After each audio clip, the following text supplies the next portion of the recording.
All right, so we're here in the office of Mr. Trond Smedshammer. First question I got for you.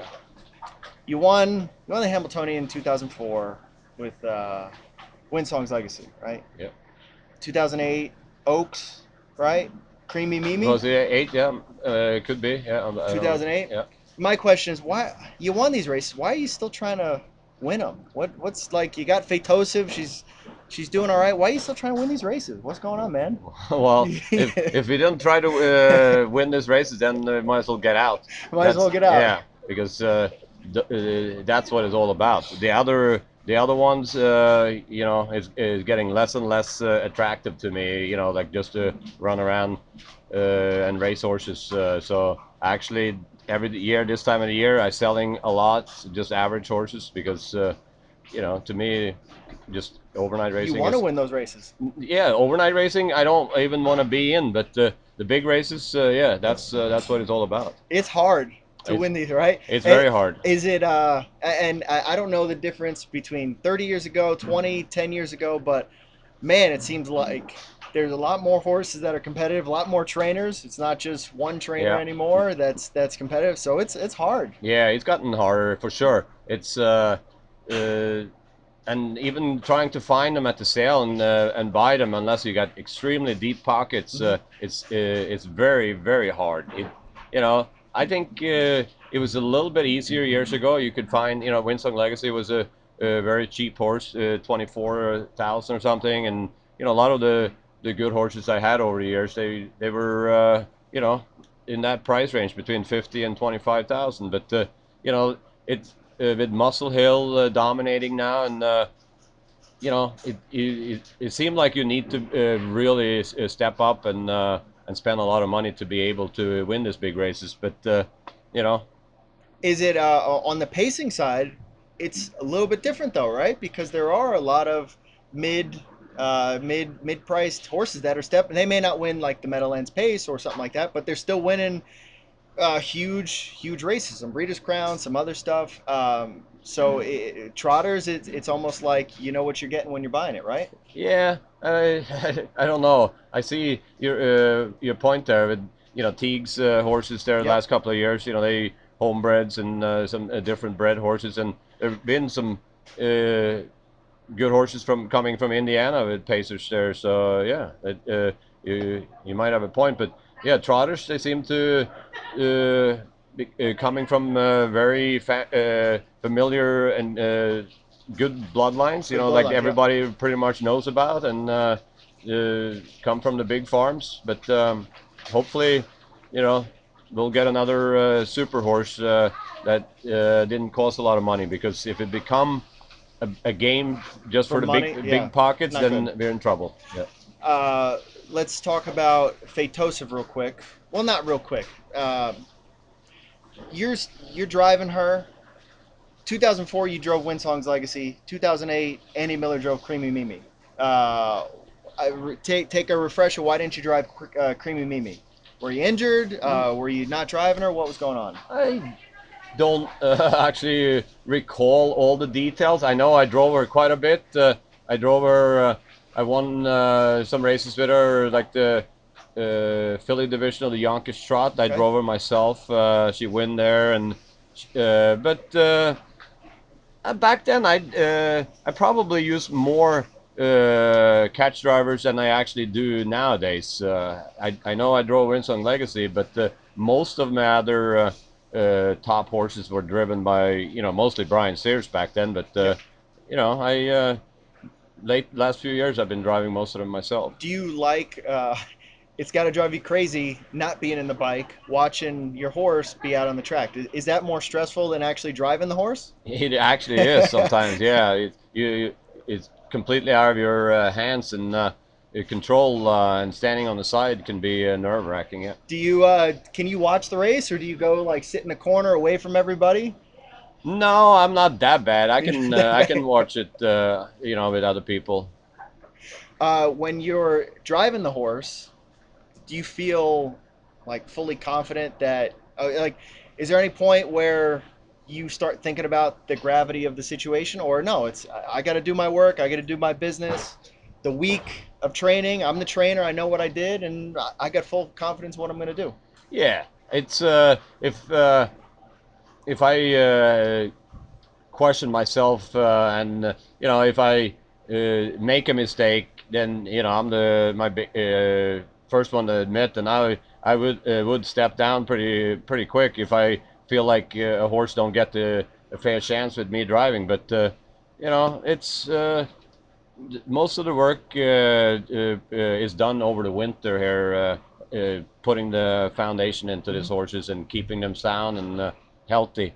And when it comes to summer and racing, it's if the horses are good, I feel I can I'm not gonna make huge mistakes. Let's put it that way. I'm not Sure. gonna overuse my horse. Okay. I'm not You gonna. know what you got. Yeah, I will drive them the way they should be driven, and yeah, maybe some of those guys could get a few inches more out of them right under the wire, in a photo finish, but that's about the only difference. Maybe that extra couple of inches in the one race takes away a couple of extra inches in the next race. Yeah, it could, and Those if they things don't, start adding up, right? and if they don't get around there, then it's a lot more in inches. Then the whole race is gone. All right, let's talk about last Saturday night.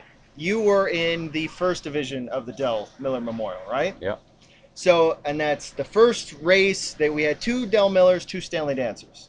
Phaetosive has been very good last year going to the Breeders' Crown. Good as a 2-year-old, good as a 3-year-old. Probably the main rival for Manchego, right? Yeah.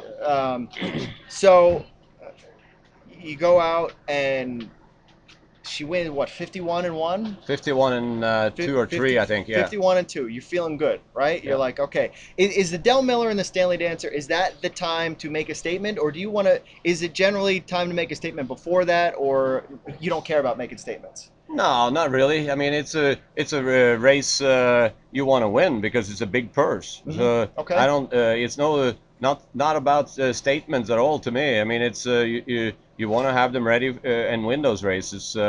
It's not a prep race anymore. To me, it's a big race. It's a big race. Yeah. So she goes out and wins. I mean, she looks like she's pretty easy to drive. Anybody can drive her, right? Yeah, I think so. Yeah. So you're pretty confident with her going into the Oaks, right? She's going in the Oaks? Yep. Okay. Now, you get off the bike, feeling good, everything's good, right? You're like, okay, good. It's Yeah. exactly what I want. Yeah. And then the next race, I think 6-pack. Classy chap.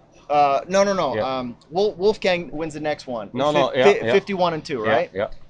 And you're like, wow, all right. Like, my filly's just as good as that horse.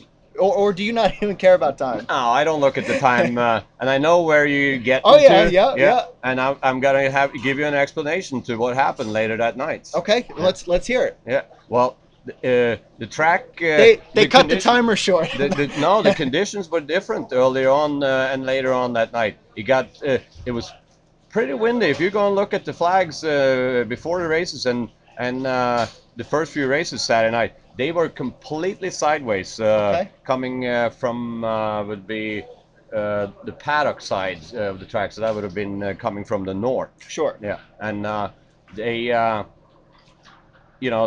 track was a little bit too firm also in the beginning, and this is a misconception people have that a fast track, I mean, it's a hard track. Hard track, It's right. not. Yeah. The Meadowlands has been faster this year than it ever been, but it's been the best cushion and the best surface that track ever had. And Take note, guys. Yeah, it take just note. shows you that a nice soft track is more gentle to the horses. They don't feel the pain and they will go faster. And the track, when I was out with Sorty in the 7th race, there was a completely different cushion on the track than it was in the first 3-4 races. Sure. And the wind died down and the humidity went up. Oh yeah. It definitely. So the plus, you those the races that went 50 and 49 and 4, they had they got the first half in 54 in a piece, which helps. But I don't think there's. I'm not worried about those horses just because they went those big miles. I think time is important to a certain point. I would say like once you hit whatever the barrier is, I don't know what that is. It's arbitrary. It could be 51 or 52, but once you kind of hit that barrier, it's bouncing back and forth. Very few horses go consistently super fast speeds, Absolutely. right? It's all I always said speed is a lot of things comes in and make play a factor. It's not just the horse. Like you can't gauge a horse by just the speed. Hmm. Because it's too many factors that come in. The weather. The fractions. It's a lot of things. Were you able to just sit back as a fan and say, "Wow, six pack goes in 50, sets a world record," and then a couple races later, those two fillies just slugged it out. Yeah.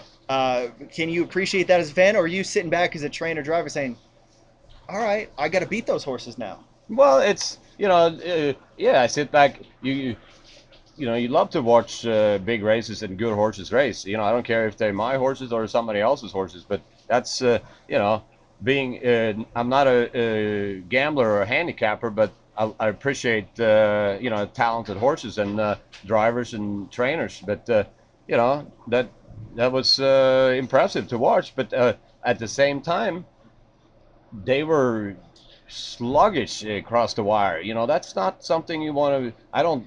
I wouldn't be happy being that all out in a race like this leading into the Hambletonian. Oh, that was going to be my next question. You're feeling pretty good. Your other horse, pronounce his name, Classic Chap. Classy chap, yeah. Classic Chap. Finished strong. So both your horses finishing strong. You got 2.5 weeks, whatever. The Oaks are in a week and a half. I think you feel pretty good right now heading into these big races, right? Yeah, I do. I mean, I obviously the one horse you haven't even mentioned is Atlanta. It's probably She's only gone in 50-3. yeah. That's it. She's not She's even. probably better She's a than second slower than all of them, and you know, nobody said anything, but my guess is if she races good in Vernon again on Thursday, which I'm sure she will, Yep. she'll go in the Hamble, not the Oaks. Oh yeah, and it'll be interesting to see. Have you had a filly that was that you really wanted to put into the Hambletonian, or do you kind of feel like fillies racing the Oaks, Colts racing the? No, I never had a filly myself that I considered, but I seen lots of fillies over the years that belonged in there and won it. Even a Continental Victory was a super horse. And she beat them in two straight heats. We're talking about crazy speed now, but she was going almost as fast in old conventional bikes and Sure. everything. And if she wasn't even turned loose, I guarantee you she would have trotted in 51 flat for sure if she got tested on Hamble Day. We're talking almost 20 years ago. So, people forget that, they think the speed has gotten so crazy. It's the average horses are going a lot faster, Yeah. but the top horses isn't going that much faster. Yeah, the bottom's catching up Yeah, with the top. yeah. So, is there anything like you've been through this road before? Every year, you always got some. You've been in plenty of big races. Is it almost? Do you have to treat it business as usual going into these next 2 weeks and just say, yeah, we're gonna do our thing. The filly gets her cookies and she gets her training, and the other classic chap, he's gonna do his training, and that's pretty much it, right? Absolutely. And you, like I said earlier, the difference, the work was done this winter. Hmm. That's when you can win these races. What we do now is just keeping them healthy and happy and sound. You like if you need to try to Fix something fix right fix now. something and or try to find an extra second or two now, that's you're gonna get in trouble. That's not usually that don't usually work. You gotta just be cool and Stick yeah, with your program yeah, and yeah, go from like there. yeah, not overtrain them or do too much. It's hot. They gotta deal with the heat. They got a lot of things they gotta deal with, and you just want to keep them healthy and happy. Perfect. So Trond Smedshammer, American Viking stable, Yep, right? yep. So and two horses. Are those the only two, or you don't even know yet? Are there going to be some others that you're going to be entering? Not for the Hambletonian or the Okay. Oaks. Those are the only two that are even eligible. Yeah. So there you go. And do you like racing other horses that day, or you want to focus on those two? Well, if I always used to have some H horses. Those are fun to have, and I have one mare that's going to race that day. There's Okay. Celebrity Route, but You're going to be I don't. driving all of them? No, Celebrity Route. I'm not. Haven't been driving this year.